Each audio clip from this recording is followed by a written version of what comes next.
Welcome, everybody, to the Ambition Project Show. I'm your host, Deirdre Sanborn.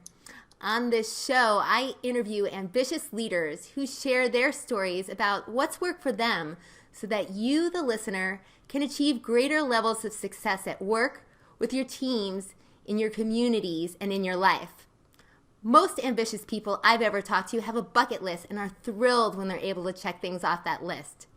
Today, my guest, Thomas Wininger, has not only achieved a remarkable level of professional success in his life, he's completed most of the things on his personal bucket list. Thom built a successful career as America's market strategist. He's worked closely with powerful companies such as John Deere, Trek Bicycle, and Patterson Dental to help them gain market share and sustain growth. He parlayed his success into an influential speaking career and sharing his experience on platforms at over 3,000 conferences, writing for more than 300 trade journals, and authoring 7 books. Yet, despite achieving his ambitions, he felt unfulfilled. In 2001, Thom had an epiphany that would change the course of his life, and he's here to tell us about it today. So Thom, I've given our listeners an overview about you. Can you take a minute and tell us more about yourself? Wow. So what happens when you have everything in your life that you've wanted to accumulate, you've checked off your list, and then one day on October 23rd, you wake up in the morning ready to go forward and do something else that day that's significant, and you break down and say, I've got everything, but I've got nothing. And we're trained by the world to this reality. It's like, make your bucket list. You know, the movie came out, and we all kind of got hot about that. That actually came out after my epiphany. So what do? You make up another bucket list, or you decide the stuff on your bucket list wasn't good enough or achievable enough to make you feel like you've progressively accomplished something, or you wake up and say, maybe it's not about this. Maybe there's something else going on, and that's what happened to me. Interesting. Maybe there's something else going on. And then you realize there's a lot of truths that affect life. Like, I always sought meaning in my life, and then I discovered in my journey these last 10 years that no objective is meaning. Meaning is an outcome of an objective. So if you can focus on an objective that leads to meaning, then you find purpose, then you find call, and then you find you can apply the gift that you have in every situation, not just your work or your relationships or your civic commitments, but your life. And then you're convergent. Then it's not like trying to balance everything. Don't get me started. I can shoot off in a lot of directions, but. So that sounds like, that sounds great and good, but it sounds like almost impenetrable, right? So what's your purpose in life? How do you even figure that out? I think most people would love to know that without a shadow of a doubt, but they kind of get waylaid and they think that, happiness or possessions or a desired position will help them find that meaning. And we're saying here that it's Right. not. So maybe first we could start with your journey. Like, you achieved so many great things in your life, and that moment you felt unfulfilled after you had everything professionally and financially, like, what did it take to get you to that point? Well, here's what happens is I believe that there's energy we bring to something, and there's energy something brings to us. And on October 23rd, I got to the point where I decided everything that was happening was my energy, and nothing was coming back. Right. In other words, I was pouring it in. I was doing the objectives. I was doing the action statements. I was prioritizing everything in my life. I was out there networking. I was raising this whole expectancy level of what my next objective was going to be that I was going to achieve. And then I realized something that my dad told me years ago. He was a tennis player, and he said, you never get better playing against a wall. So in other words, if all the energy is that ball being hit by you against the wall and all you're getting back is what you're hitting, then life is not headed in the right direction. But it didn't come to me until that time in my life when I realized I'm just tired. I have poured everything into this, and where's the energy coming back to me? That's what made me sit down and begin a journey of self-realization that day.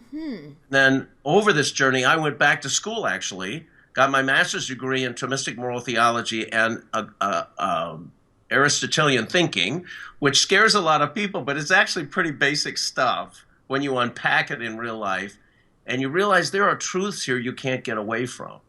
Like, for example, anyone listening to this has something that they can do that they never think about that they can do until they realize nobody else can do it. I call that gift. Some people call it talent. I call it gift. The beauty of that is each one of us have something like that. The minute we lock into gift, then we realize in gift, the energy doesn't have to come from us. It comes from where we apply our gift. So there's a whole self-realization in this. So if we apply it to you, for instance. Yeah. I had the great pleasure of hearing you speak just a couple of weeks ago. And you had said that speaking didn't choose you. Or you didn't choose speaking. Speaking chose you. Correct. Speaking chose me. Tell me a little about that process, because that'll help the listeners kind of drill into what you're saying here. Well, and I think this happens to all of us. I don't think we really choose anything well. Things choose us. And then we have a decision to embrace what's choosing us or let it go, or we miss it altogether. So in other words, I have this thing called possibilities versus opportunities. I've just had to re-language my life so I can understand things. Possibilities for me are things that we create. That's the stuff we go out there and we design, we develop, we see somebody else. They become a role model for us. We set ourselves up to model something somebody else does. They're our inspiration. In most cases, those are what I call possibilities. Those are things we do. We have to pour all our energy and all our commitment. While we're doing that, opportunities come to us. Those are things that come into our path that are really calling us to do something. And we all have these. I mean, there's a nice little exercise you can do that's pretty simple. Take a piece of paper, draw a line down the center of the page, and on one side write all your possibilities, and on the other side write all your opportunities. Okay. In other words, opportunity would be what came to me without any effort. What got in my path that I didn't think about, but showed up. Like, for example, my opportunity to speak came because I was working in a family organization and my father and I didn't get along, and I sold my dad to my brother, basically. In other words, I owned a little stock and I negotiated the purchase of that stock with my brother.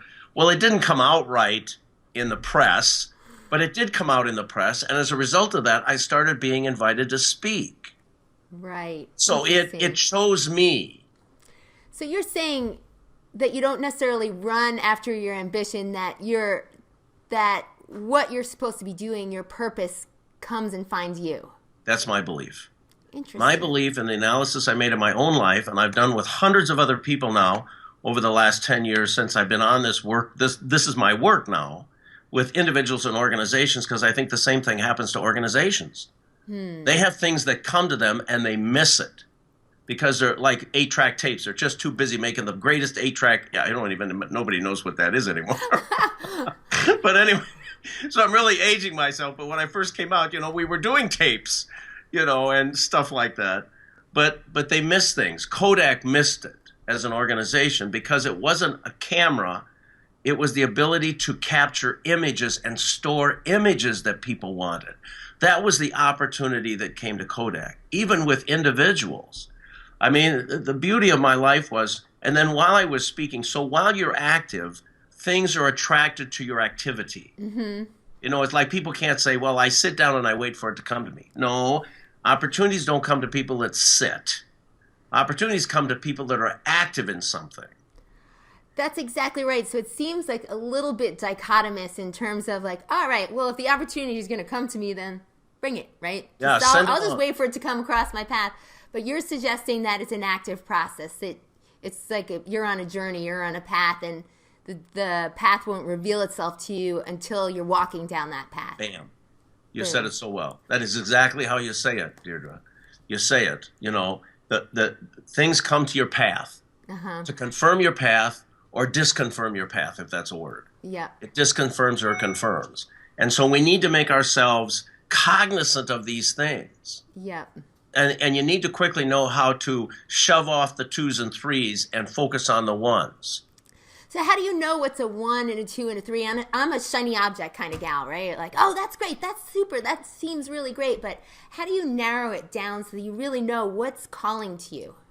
3 things. Number 1, don't look for your passion, look for the energy. Because the energy fuels the passion.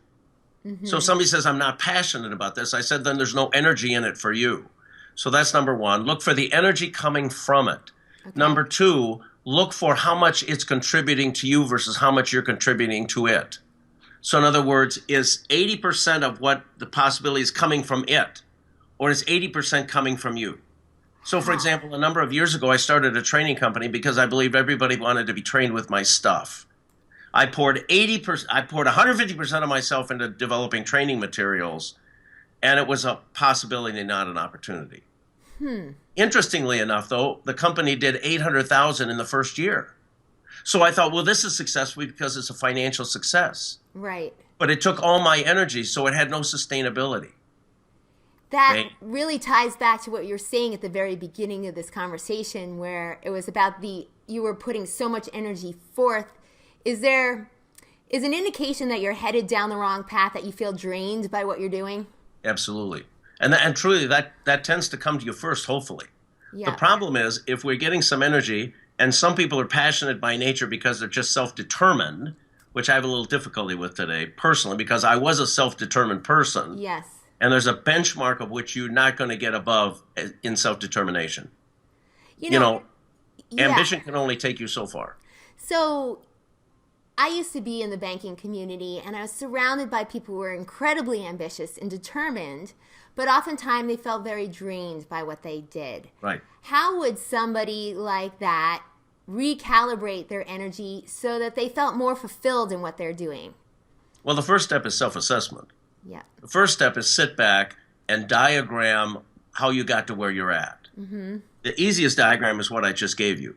Look for possibilities versus opportunities and figure out how many of those things are on each side of that page. Right. If the page is full of possibilities, in other words, you picked this person out, you decided you were going to marry this person, you went and married this person, you decided you were going to do this business, you went and did this business, and all this stuff is draining you.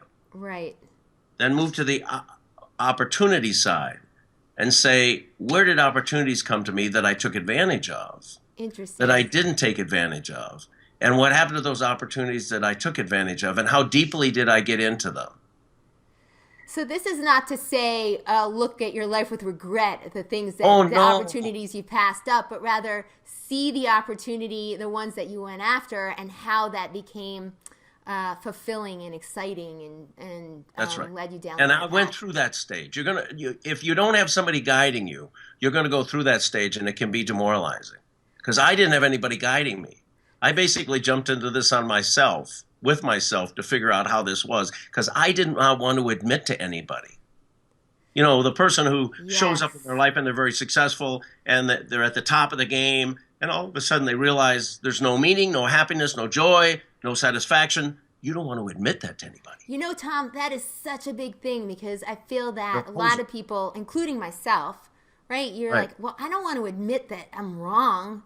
And that's so demoralizing. So you kind of keep it to yourself and try to figure it out yourself. So you're saying a big component of this is reaching out or receiving guidance. Do you have any suggestions on how someone can do that? Well, I would do two things. Number one, I'm very opinionated about this. I would get a mentor, not a coach. I define those two things differently. Right. A mentor is somebody who guides me to me, not to where I'm going. Right. Okay? A coach tries to guide me to where I'm going. So a coach sits down and tries to define where you're going and then help you get there. Right. That's the same. That's where you came from. The whole idea here is the mentor, if the mentor is living up to the definition that Thom Winninger says he's supposed to or she's supposed to, they will help you find you so that you can discover where you're going. Right. So I know a lot of people who run around looking for a mentor. It's sort of like that children's book, Hey, Are You My Mom? That little bird that walks around and that looks for the right animal. Are you your mom? Are you my mom? Are you my mom? In this case, it's like, are you my mentor? And how would one go about finding that person in their life? Well, two things. Some coaches are mentors and don't know it. So if I had nobody, I would look for a personal coach and I would interview them. Right. And I would observe how they interviewed me. If they move to the angle of what about myself I need to discover to figure out where I'm going, then they're probably doing what I'm talking about. Right. If all they want to talk about is what I didn't do in my life and where I'd like to be in my life, then they're probably a coach and not a mentor. Right. So that would be a place to start. And I'd pick out 3 people and I'd interview them. I mean, you can Google coach by city because Coaches, most people don't call themselves mentors. exactly. And if they did, that would be a little strange. Yeah, I'm your mentor. I'm your mentor. I'm your guide. And then they throw in spiritual, and I'm going, oh, no. No, exactly. Because I believe everything is theological. Yeah. You can call it spiritual, you can call it anything, but I think it's theological. Okay. I think we all have a path that's part of an intent in our life. And I don't want to be too mystical about this. But if you sit back and take a look at what came to you that you had nothing to do with, figure that one out sometime. So you had mentioned that you went back and did some theological studies and Socratic studies. Right. Tell me a little bit more about how that's fed into your discovery of what life has brought to you, or your new aha moments. Well, two things happened. Number one, when I went back to school, especially with Aristotle, I discovered some of the things I was doing with companies were buried in truth that Aristotle had exposed thousands of years ago. You know, one of the ones I worked with all the time with companies was, and most organizations I work with was about what's coming and what to do about it. In other words, how to repurpose yourself based upon what's coming to you. Mm-hmm. And the Kodaks of the world and the companies I worked with in the world confirmed the reality of that. I went back to school to find the truth of it. And I have this little philosophy is any idea that's not attached to a truth has no sustainability. So Aristotle has this huge truth. And that is, if you can see the object, the actions come to you. If you can see the object, the actions come to you. In other words, if you can see the goal, the actions will come to you. His philosophy was that you want to make sure the goal is your goal. It's one you're supposed to have. It's true of you. So that seems to go a little bit across purposes. Help me understand. When we talk, you don't want to be too goal-oriented, and here we're talking about goals. How does that work? That's why I call it object. Okay. You see, the object is higher than a goal. See, my goal is to help people unpack truth so they can take it into their daily life and change the world. Interesting. Well, that's a little different than a goal. The object is if I can't unpack truth for you and make it easier for you to live the reality of you, then I'm not delivering. And we had talked about the 3 steps, because you started with the second step was the energy around it, and I don't believe we even got to that 3rd step. And what is that? The 3rd step is what I call pathing. The 3rd step is on a daily basis, journal or write enough that you begin seeing some convergence in the language to bring into yourself. So in other words, in the morning, you live with a question. It's called loop questioning. Okay. I start with a question in the morning. I say, help me please understand where today I intercept opportunities so that I pause enough to understand that it's coming to me. It's not something I'm going after. Okay. And then in the evening, I ask myself the reverse question.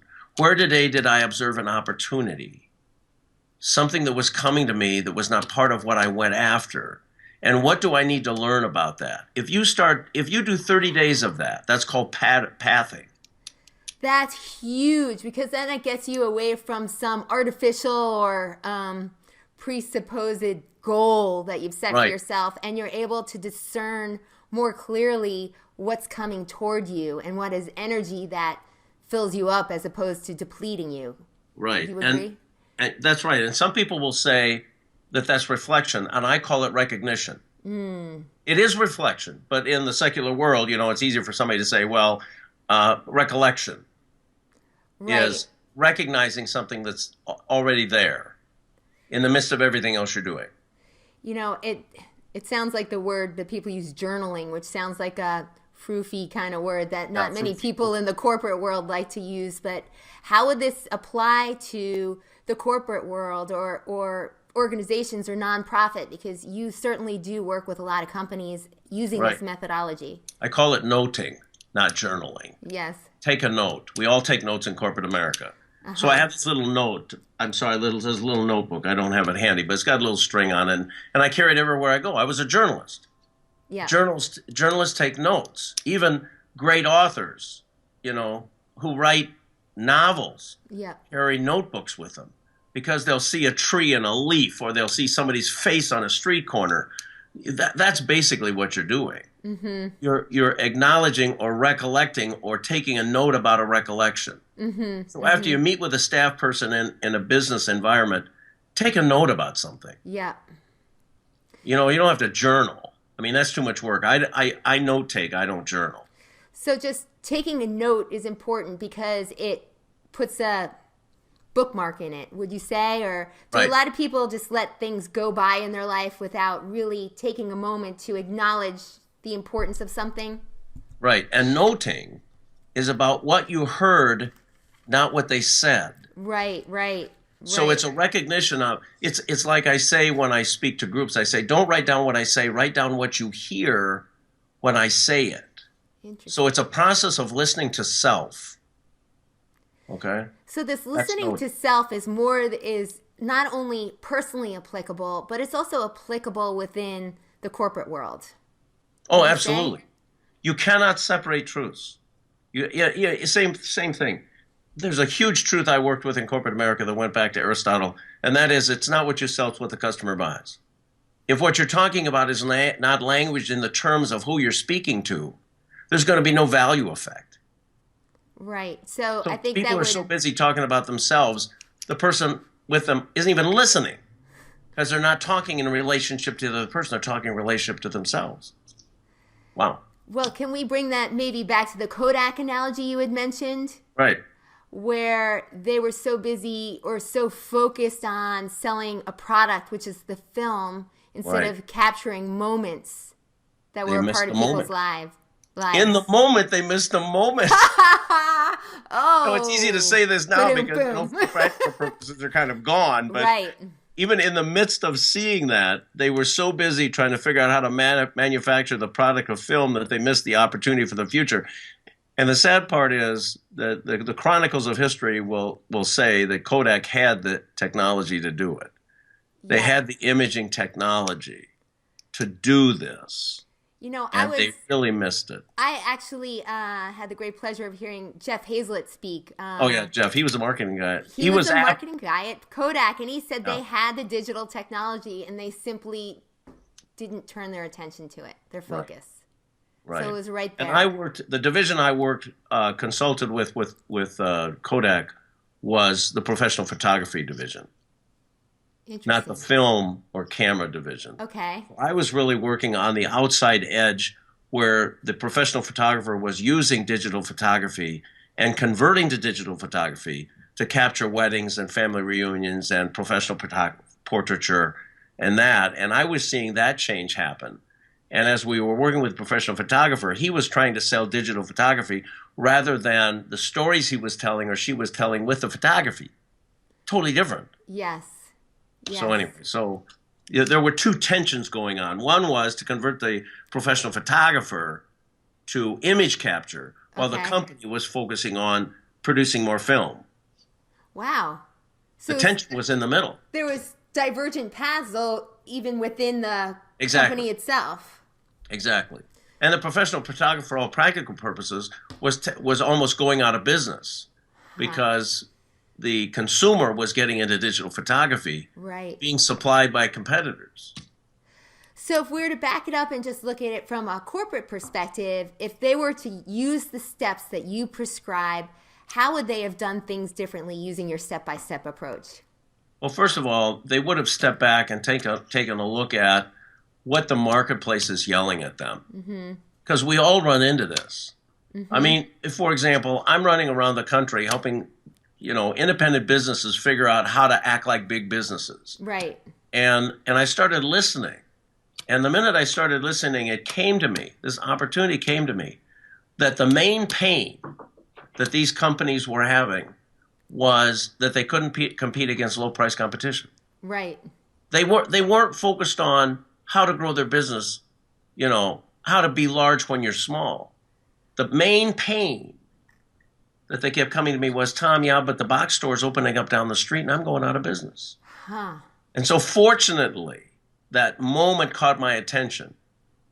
And I wrote the book Price Wars, how to compete, how to win against, how to maintain your best customer in the marketplace, basically. Not how to get more customers, but how to quit losing your customers.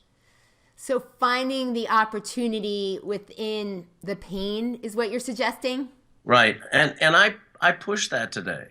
I believe most people will be driven to some success out of some pain they have. That's why I say to people, everything in your life is good. Quit regretting it, because the points where you would regret can be the points at which you heard the opportunity and you missed it. Absolutely.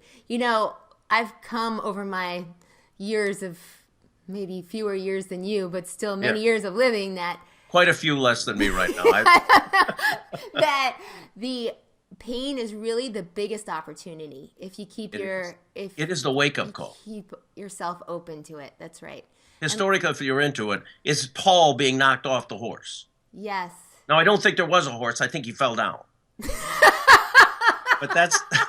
But he said it as a horse just so it looked better. But thank goodness that happens to us. Because, seriously, most of us don't hear intent. Right. You only hear intervention. Intent is they're yelling at you and you're not getting it. Intervention is he knocks you off the horse and you go, what am I laying on the ground for? What am I laying on the ground for? Wow, that's big. That's huge. So many of the companies that you consult are smaller to mid-sized companies, and they're competing against the big box stores, and they're saying, ouch, this hurts. What am I going to do? I'm losing market share. And you say to them, where's the opportunity? Right. And in most cases, I'm sponsored for those small independent companies by a manufacturer who doesn't want to lose the market position. So, for example, Steel Chainsaw put me in front of thousands of outdoor power equipment dealers. Trek Bicycle put me in front of thousands IBDs, independent bike dealers. So in other words, it's a player who realizes that at the point of contact with the customer, something isn't working. It even was Kodak putting me with a professional photographer. You see, so I don't market myself among independent business necessarily. Right. The message resonates with the supplier who says, whoa, we got to wake up here at the point of contact with the customer. Interesting. Very, very interesting. So where's the opportunity, and do you apply the energy piece with companies? Like, how is the company being energized by this? Or in this case, would it be monetary energy converted to money, or how do you work that second step? There is a huge piece that I've discovered. And in my work, most of mine are manufacturers and organizations in two-step distribution. So they have an independent retailer, they've got an independent distributor. That there's a mind and heart culture among independent business people to change the world. Yes. There is not a mind and heart culture against independent business people to make a lot of money. Right. And if they did make a lot of money, there's a point at which they wake up and they call me on the phone and they say, I'm successful and not happy. Okay. It's in the DNA. It's in the DNA. And we all have it. And you either get to it one or two ways. You either are never successful and you wake up to being successful is not important, or you become very successful and you wake up to the fact that's not what it's about. So it's not about the money, it's about the fulfillment in what you're doing. It's about the application of your gift to the highest need of the world. And you propose that most small to mid-sized companies, that's at the heart of everything they do. It is. The ones at least that can do it on a sustainable basis. Correct. That's very good. And the manufacturer doesn't necessarily know that, but they know the point of contact with the customer is not working. And their retail space is evaporating because somebody's doing a better job in the market by competing against a price, which is nothing more than a wake-up call personally. Right. Because, price is never the issue. Purposing is always the issue. So how high have I purposed myself to the need of the person I'm dealing with? This is not a touchy-feely personal thing, and yet everything is personal, is what I hear you saying. It is. And the beauty of it is, sustainability has to do with a feeling. Yes. And it's pain that sometimes wakes me up. So it's a feeling of pain that wakes me up to the reality. And then there's a satisfaction that's a feeling. So you can't put it totally away. The only thing you have to know over time is there'll never be enough satisfaction feed to project your ambition or purport your ambition. You see what I'm saying? You can't use feelings to sustain ambition long term. Okay. There has to be a progressive realization that goes on. There has to be some quantifiable feeling that there's an effect here. So this is great because you can't use raw ambition or the feeling like I can do this to take you for the long term, the sustainable long term. It has to boil back to results. Right. And progressive realization can never be benchmarked. This is a truth against someone else. Interesting. Progressive realization is never in competition. I learn nothing about myself in competition with someone else. So there's nothing external. It's self-referencing the whole Correct. time. Exactly. To create Or you're never happy. You're never happy. Even when you become the #1 tennis player in the world, you're not happy. You're trying to find somebody else to shoot to shoot higher for. So you got to find somebody else who's somehow better than you. Right. And then the aging process takes over, and then you really get depressed. Because then you realize my body's deteriorating, and I'm never going to be any better than it goes away, because your purposing is not about you. It's about you in relationship to somebody else. Does that make any sense? Absolutely. And so the purposing piece is where the note-taking comes into play, yes? Right. Constantly observing what's taking place in your daily life to know whether you're on or off the path. That's right. And hopefully you're not too old before you get to that point. Correct. And hopefully, yeah, that's right. Do you believe happiness can be acquired? No. Why is that? Because I think joy can be. Tell me the difference between happiness and I've joy. languaged these differently because I didn't understand them. I've never found a happy person that stays happy. But I found joyful people who stay joyful. Right. Interesting to me. So I equate happiness with the accumulation of my bucket list. I'm happy as long as I'm accumulating the bucket list. When the bucket list item is satisfied, then it's kind of like I'm not happy. Right. And joyful people can be joyful no matter what's happening around them, because they find some good comes out of everything. Yeah. That's totally different. Well, that's also where you meet the pain point, right? And then you say, here's the opportunity within this, perhaps. So it's the difference between happy and joyful is someone who can find, as Einstein would say, what did he say? Opportunity lies within chaos, or you find the opportunity even in the chaotic or painful moment. That's right. That's right. And that makes you joyful. That makes because you know there's always going to be chaos and pain. Yep. You know? You're always overcoming or heroic in your efforts, in effect, to find the next level. But it's not the next level against some external benchmark, but it's your internal benchmark. Exactly. And I think that's the difference. I think that's the beauty of the word heroic. Heroic is an internal thing, not an external thing. Heroic is a tension between the things that I have difficulty doing versus the good that comes out of the things I have difficulty doing. That tension is the battle that makes you a hero. You look at people. Everybody could be a hero then, is what you're suggesting. Absolutely. You're a hero. I'm a hero. We just don't feel that way. We feel like a loser. Why did you lose? Because I regret so much. Why didn't I do it this way? Why didn't I do it that way? And then I discovered in the work that I do there's no answer to why. There's no answer to why. Tell me about that. It makes no difference. Huh. Well, why did I do that or why didn't I do that? Well, it's past. What are you going to learn from that? People say they learn from their past. I have difficulty with that. They learn from the recognition of the opportunities that come to them in the matching of the gift they have with the giving they can do as part of the opportunity, because that's how they find purpose. So if I know what my gift is, if I truly can unpack truth or the reality of something so people can look at it and say, I don't see the tree and the forest, I see the path. Somehow I have the ability to do that.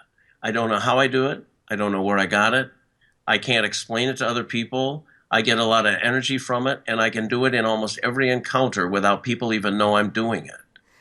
Basically what you're saying is you don't believe that people learn from your history, because in essence, as you're walking down your path, you're not learning by looking backwards. You're looking by being forward and being present with what's there for you. Okay, well, let me say it this way. Okay. Companies that just want to do better than last year. Yes. So they only do better than last year. So they never gain their full potential because they're always looking backwards saying, how can we do better than last year? Yes. You see that? Yes. How can I not make that mistake again? Wow. So I only not make that mistake again? Well, what opportunities do I miss by trying not to be that mistake again? I find that in progressive realization of full potential, very limiting attitude. Very limiting. So what's better is just what's showing up in this moment, and you're suggesting that goal setting isn't it, but it's where's the opportunity in the moment?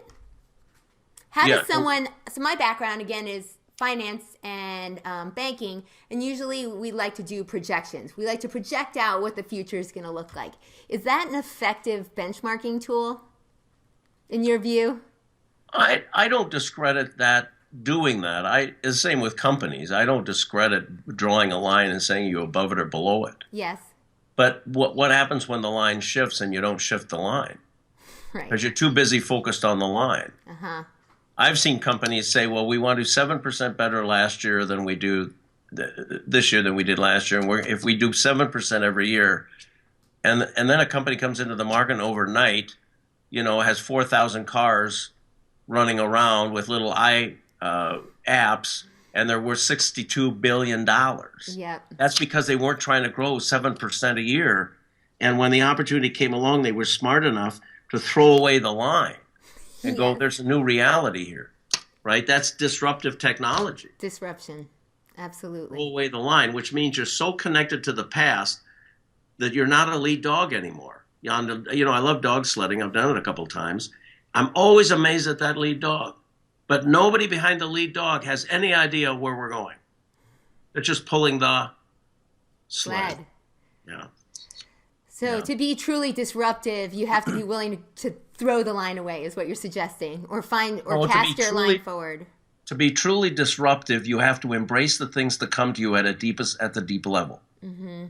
And you have to relate that to what you do well. And so I say you've got gifts, you've got talents, and you've got skills. I try to focus people on a primary gift, something you do really well that other people don't seem to be able to do, that comes, the 5 characteristics. It comes naturally. You can use it anywhere. You get a lot of energy from it. It's simple for you to do for whatever reason.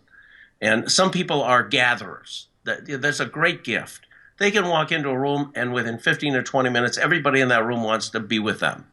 Right. And they don't even know how they do it. Yeah. Skills, on the other hand, are things we learn to do because they're not natural. Like I say, speaking is not natural for me personally. Really? Came to me. It's a vehicle. I worked on being a speaker. I hear the you. Technique, the style, where to stand, how to set the room for greatest energy. When was the best time of day for me to speak? How do you engage people so they don't walk away and say, gee, I got all of that. They want to walk away and say, gee, I need more of that. Right. Those were all skills. But I believe a skill becomes a talent when you feed the gift.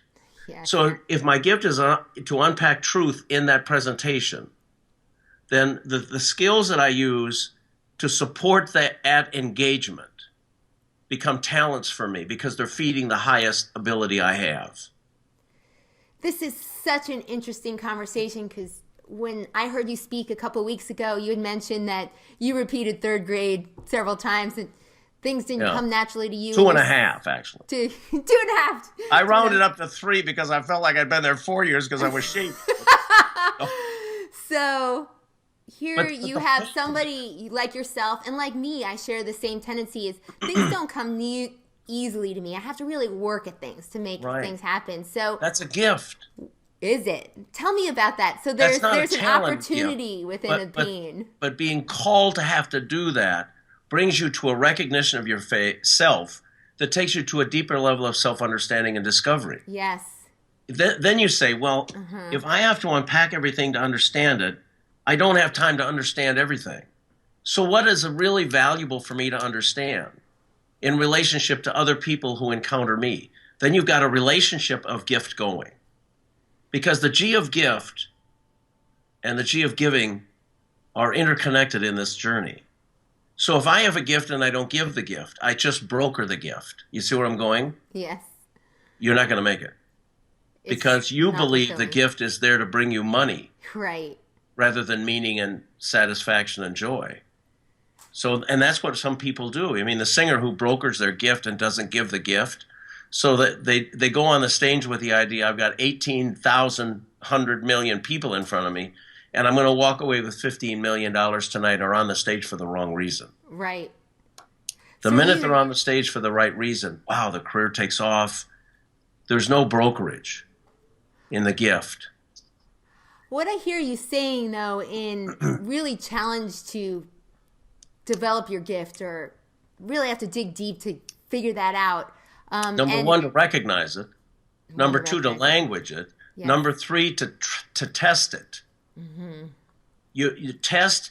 Discovery is confirmed in action, in testing. Yep. So you're always refining the understanding of your gift in language, but it's got to become language. And would you say that's a big component of overcoming fear and self-doubt in Totally. discovering your gift? The clarity of application of gift diminishes the fear of the journey. Languaging is the important piece of this then, is actually verbalizing that you're struggling with something and becoming clear on what it is that you're struggling with. Correct. It's the visualization of gift. It's the languaging of the gift. So, years ago in motivation, you took these classes about what I want to do with my life, and you'd go through these magazines and you'd clip out stuff that you wanted, like vision boards. Airplane, clipped out a boat, clipped out an island. I never got the island. Didn't want it, but I got the island from the boat. So I didn't need to own the island because I did own the island, basically, because nobody else was on the island, right? Right. And most of the things in this book that I had visualized early in my career came to be because I made them visual. Yes. The same thing you're doing with gift is you're making it hearable, audible. It's like, go ahead. Is that where having a mentor or a coach who acts like a mentor comes into play or helps with the verbalizing process and gaining clarity? Exactly. Mm-hmm. That's one of the mentor's responsibilities, is draw you to a commitment and sustain the action of that commitment till you start discovering, and then carry you through that journey of self-discovery. That's really what the Roundtable program is about. The Roundtable program that we've initiated is where 12 people get together once a month for lunch, not to learn from each other, but to language to each other what they've learned. Huh. Totally different.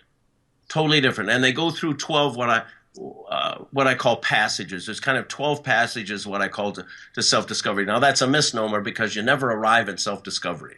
You're always going to be discovering because your life changes, careers change, but you're still you.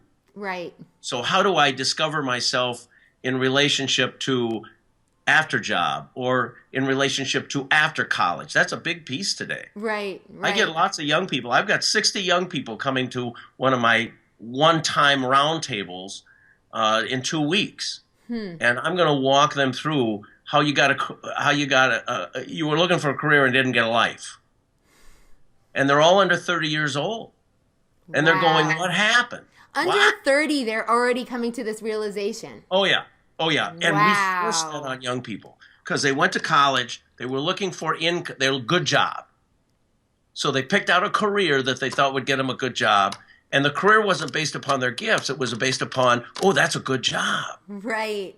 Well, who wants to be a neurosurgeon if they don't enjoy helping people figure out how the brain works? And I get them at this level. That's and they're making years of commitment, And so then by 35, they bury themselves in the reality of never understanding their life until they get to be 50. So I've got this donut going on. Under 30 or 35, basically came out of school, got the career, got the money, not happy, not moving up the way they thought, and it's a call. And then I get the ones after 45 or 50 that got there, and they didn't like it. So it's almost like there's a dead zone between 30, 35, and 45, 50 where people are just kind of slogging through it. The zone of activity. It's where they're too busy to wake up to the reality life is rushing away and they don't know it. They're just busy having kids. They're busy having careers. They're busy having trips. Yes. Everything's busy. And they decide their life is good because they checked off all these things that they got. How'd you do? Look at all I got done today. You missed it. You missed it. I'm guilty of that myself, Thom, is having all the things on the to-do list and checking them off, and you fall into bed at the end of the day and you're just like, wow. I accomplished a lot and I'm exhausted. Yeah. Right? And then that's where the ticket is figuring out where and how to bypass that exhaustion, would you say, or finding what your gift is so you feel fulfilled and energized by what you're doing? That's right. Where the opportunity Number one question to ask is, if I am fulfilled at the end of the day when I drop into bed dead, what made me fulfilled? Right. What made me fulfilled? The quality of what made me fulfilled dictates the value of the fulfillment. So in other words, if the fulfillment comes because I got all this done and I'm just so great at getting all this done, right, there's never going to be true fulfillment. Because it's a one-way energetic flow as opposed to being it coming back to you. Right. If if your gift is to see the good when things aren't necessarily good, and you drop into bed that night and you say, I really helped a few people see how things can be good out of what wasn't working for them. Because now they have hope better than they had before. Maybe they can find some ambition and passion. Then you start finding a little fulfillment. Absolutely. Yeah. Absolutely. And there's some people that have that. I've met people with that gift, is that they have the gift of seeing good in bad.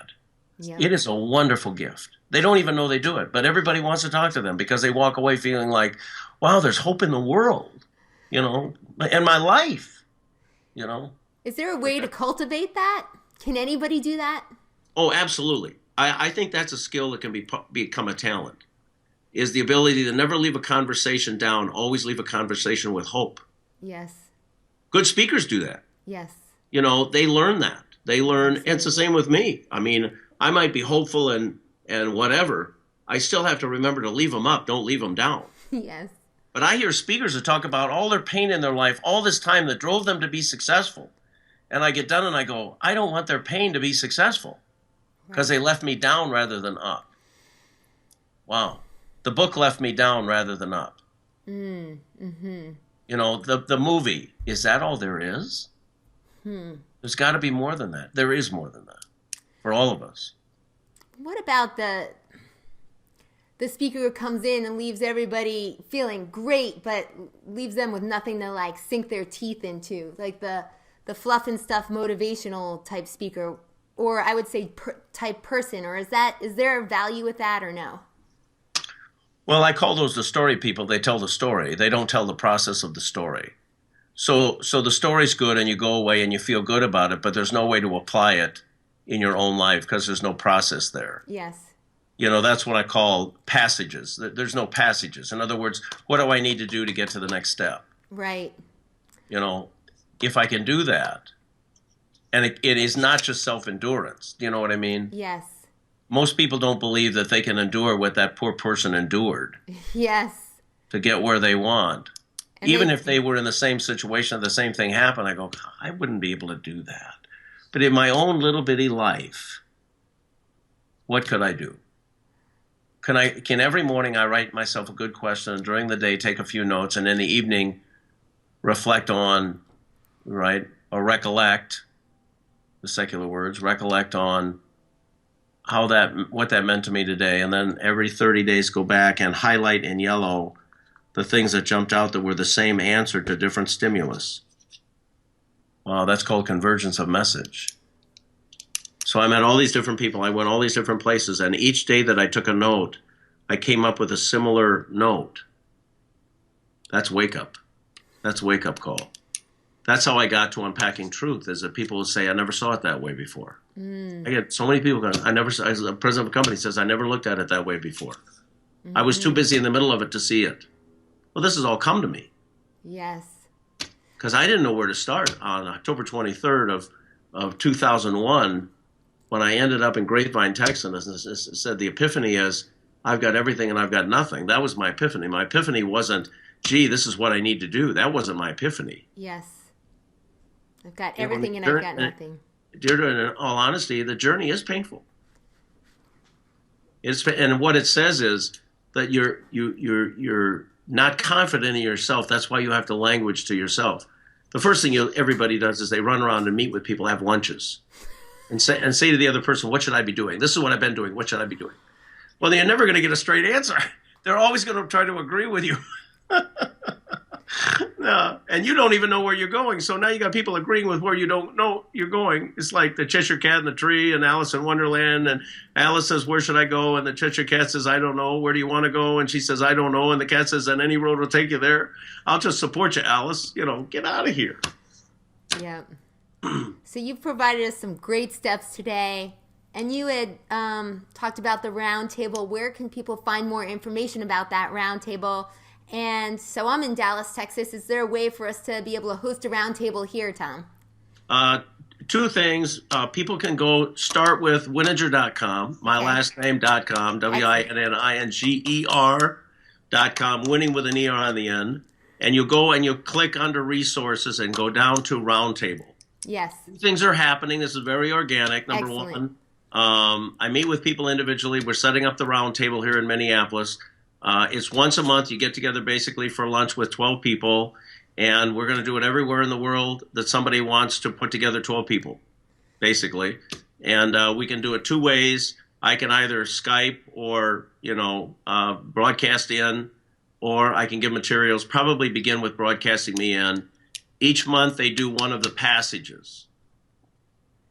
And one of the passages, you have 12 passages, don't you? There's 12 passages, yes. And they are defined, two things. Number one, they are defined on the website. So yes. You can see the passages or steps or whatever you want to call them. Right. But self-discovery is a transformational process. That's why I don't call them steps. Passage means I arrived somewhere. Mm-hmm. So the passage talks about arrival. So Winninger.com, WINNINGER.com, and you can find more information about the steps there in your roundtable groups. So and you can sign up for Thom on Tuesdays. Every Tuesday, I take a piece of philosophy on how you apply that in your life. Today was about, do you have bounce in your life? In other words, you're hitting the ball against the wall. Yes. Or is there somebody on the other side hitting it back? Mm-hmm. So where's the walls in my life? And it comes out every Tuesday, and there's a little video clip called 2 Minutes with Thom. Excellent. And I walk you through. So that's a good way to start. Well, that's great information and a great place to start for everybody. In closing out the show, I wanted to ask you, the name of the show is the Ambition Project Show. And raw ambition, as we've discussed, isn't very helpful or useful. It doesn't get you very far. Do you have a quote for our listeners to help us reframe the definition of ambition? The depth of the ambition is directly related to the quality of the object that fuels it. In other words, where is the object, the goal, the ultimate end of your ambition, and how high is it? Is it to plow the snow, or is it to change the world so it can plow the snow? Totally different. Change the world. That's a mighty big ambition. Yeah. And I hear from you that there's a lot of people who have that ambition, particularly small to mid-sized business owners. So it's in our DNA to make the world we live in a better place. Great. Well, you can find links to Thom's resources as well as to this episode today by going to theambitionprojectshow.com to learn more about Thom. And if you love this episode, you'll definitely want to join our Facebook community. I look forward to connecting with you there. So, Thom, how was this interview for you? Thank you. It was wonderful. You get to such a depth. It's amazing. I always say the quality of the interview is based upon the quality of the question, and you definitely got me there. Thanks. Sure, absolutely. Well, my mission is to spread big ideas and draw people into community and a conversation. So really, hopefully, this is the start of something great. Good. Amen, as we say. Absolutely. And to round out the show, I like to draw people in drawing in community. Is there anybody you know and admire that you would recommend that I invite on my show or one of my next shows in the next couple of months? There's a lot of people. David Brooks. David's an author, wrote the book Character, The Road to Character. I don't know David personally, but he's one of the greatest influences in my journey. Well, he's able to see things theologically and philosophically. He applies it in a great world. He does it with some fun and focus. And he's on a great path of helping people discover themselves. I'll be looking David Brooks up. And is there anybody you can introduce me to personally? Mark Sanborn. I know Mark well. We share the same last name. That's right. We tried to figure out if we were related, but we couldn't figure it out. So I'll keep sticking around him until one of these days I do. Maybe it's just through affiliation and standing in his greatness. There you go. Or I'll send him an email and I say, Mark, Mark is probably the most focused mind on what it means to become a leader. Yes. In life and work. And I've admired his work for years. So if I can, I'll dovetail an email. That would be great, Thom. And tell Mark he needs to do this show. He would be a natural. He is a natural. Leadership is not about a title. He says that. And Mark is honest. He's humble. He applies it at a depth where people can understand it. And he has been so careerly sustainable because he hangs to truth. Amazing. Well, I really enjoyed the opportunity to meet with you today, and you've been so generous with your time and your expertise and your sharing. So deep, deep thanks, Thom. Thank you. Thank you so much, All Deirdre. right. Well, Yeah, bye-bye. Bye.